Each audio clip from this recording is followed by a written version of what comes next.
Ayat ini ingin mengatakan bahwa dampak dari sihir itu selain berdampak kepada kekufuran, juga bisa berdampak kepada fisik yang terbebani. Ini ciri-cirinya.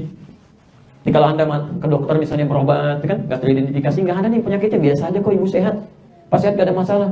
Tapi kok kayaknya nggak enak gitu kan, berat.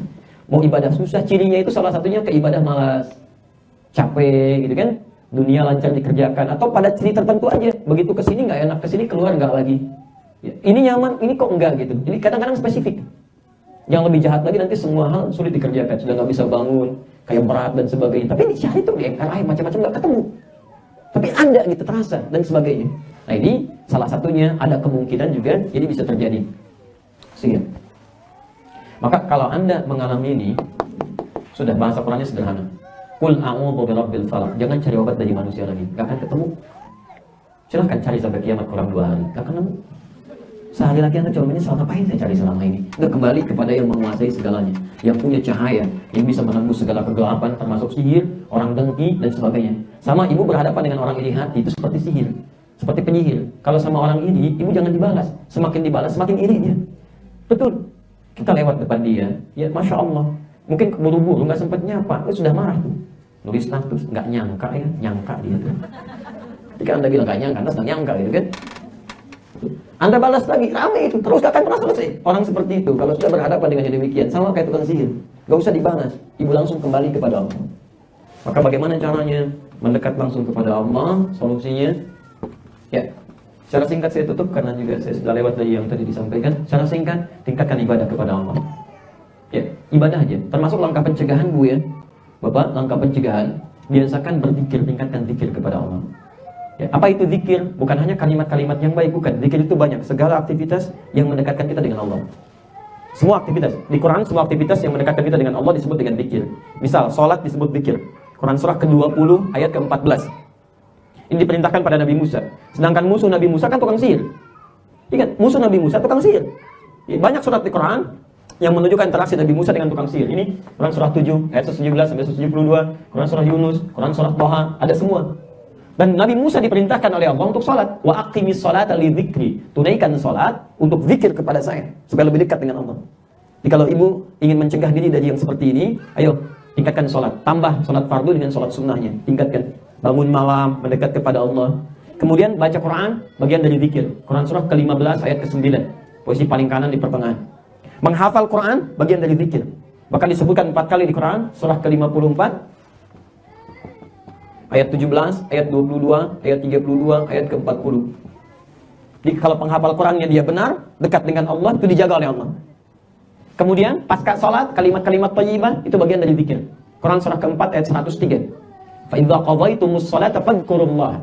Ya, jika Anda sudah selesai mengerjakan salat, tingkatkan zikir kepada Allah. Maaf saya agak cepat karena saya mengejar waktu limit tadi sudah lewat. Quran surah 4 ayat 103. Ya. Dan di antara zikirnya ternyata itu ayat-ayat yang langsung bisa mencegah kita dari sihir, Bu. Ya. Langsung. Urutannya hadis Muslim, nomor hadis 591, 593, 597. Kemudian pindah ke Ibnu Majah.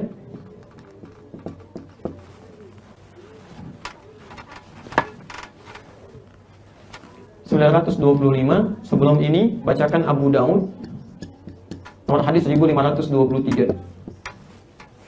Yang ini astagfirullah, astagfirullah, astagfirullah, astagfirullah, Allahumma antas salam, minkas salam, tabarakta ya dzal jalali wal ikram. Di hadis Muslim nomor hadis 591. Yang ini ibu bacanya sudah hafal. Saya cuma tunjukkan referensinya. Ini la ilaha illallah la syarika lahu, lahul mulku wa lahul hamdu wa huwa ala kulli syai'in qadir. Kan? Yang ini hadis Muslim nomor hadis 597. Subhanallah, subhanallah, subhanallah, alhamdulillah, alhamdulillah, alhamdulillah, Allahu akbar, Allahu akbar, Allahu akbar. Kemudian setelah itu bacakan ayat kursi Al-Baqarah ayat 255. Setelah itu bacakan 3 surah terakhir. Qul a'udzu birabbin qul huwallahu ahad, qul a'udzu birabbil falaq, qul a'udzu birabbin nas, gitu kan? Itu ada di Abu Daud nomor hadis 1523. Dan 3 surah ini disebut dengan muawwadzatis tsalath. 3 surah yang digunakan untuk berlindung kepada Allah dari kejahatan semua makhluk. Ya, muawwadzatis tsalath. Kalau enggak sempat 3 surah, bacakan 2 surah terakhir. Disebut muawwadzatain. Di Al-Falaq dengan An-Nas. Tapi kalau mau bagus, mulai dari Al-Ikhlas. Al-Ikhlas, Al-Falaq, An-Nas. Setelah itu kemudian Ibnu Majah nomor hadis 925. Berdoalah kepada Allah, minta supaya dijaga. Ya, doa yang paling singkat, minta yang umum-umum. Ya. Allahumma inni as'aluka ilman nafi'a wa rizqan thayyiban wa amalan mutaqabbala. Itu yang paling singkat dibacakan oleh Nabi setelah salat di Ibnu Majah nomor hadis 925. Tapi kalau Anda mau teruskan khusus spesifik permintaan, mintakan kepada Allah dari hal-hal yang ini, yang buruk-buruk. Anda bisa bacakan ayat-ayat ini yang saya tuliskan. Ini ayat khusus tentang sihir. Ya, jadi kalau ada orang-orang terindikasi ini, Anda bisa bacakan ini. Kalau sihirnya sudah demikian kuat, nggak mempan diatasi, maka solusi terbaiknya umroh aja. Umroh aja, datang ke Mekah, ke Madinah. Karena sihir nggak bisa menembus dua kota ini, maka simpul-simpulnya akan terlepas dengan sendirinya. Ini saran saya. Ya, saya mohon maaf nggak bisa uraikan panjang karena waktu kita sudah habis. Jadi saya cuma percepat, lakukan amalan-amalan zikir supaya lebih dekat dengan Allah. Kalau sudah seperti ini, Qurannya langsung yang menyampaikan. Allah yang mengatakan. Kalau Allah sudah berfirman nggak mungkin keliru. Innahu la yuflihu sahiru haitsu ata. Tukang sihir itu nggak akan pernah berhasil, akan selalu gagal dari manapun dia datang. Mau menggunakan setan, menggunakan jin, menggunakan benda, nggak akan pernah menembus orang-orang ini. Orang-orang ini. Jadi dekati Allah dengan zikir, tingkatkan zikir dengan segala jenisnya, bacakan juga ayat-ayatnya, dekati kemudian dengan ibadah. Kalau kemudian karena terlambat sudah kena sulit dilakukan, udah ajak aja ini umrah atau lakukan haji, ya. Misal mulai dari Mekah, dari Madinah, nanti simpulnya lepas pelan-pelan tuh. Simpulnya lepas karena sihir itu nggak akan bisa masuk ke wilayah-wilayah ini dalam keadaan-keadaan yang baik dengan iman yang benar. Ya, dan itu sudah banyak kisah. Ada orang yang luar biasa, jinnya juga besar, luar biasa, susah diatasinya itu. Susah diatasinya. Jadi begitu kemudian sulit, udahlah umrah aja. Begitu berangkat, nyampe ke Madinah lepas. Hilang. Dari Makkah pulang ke Indonesia sudah bersih lagi. Baik. Tapi kalau itu kemudian selesai pun mesti dijaga. Jangan melakukan kebiasaan yang jauh dari Allah lagi. Jauhi yang tidak baik, jauhi yang disenangi setan. Setan itu keadaan rumah yang kotor, makanan yang haram, minuman yang haram, perbuatan yang haram. Setan senang. Yang begitu gampang kok.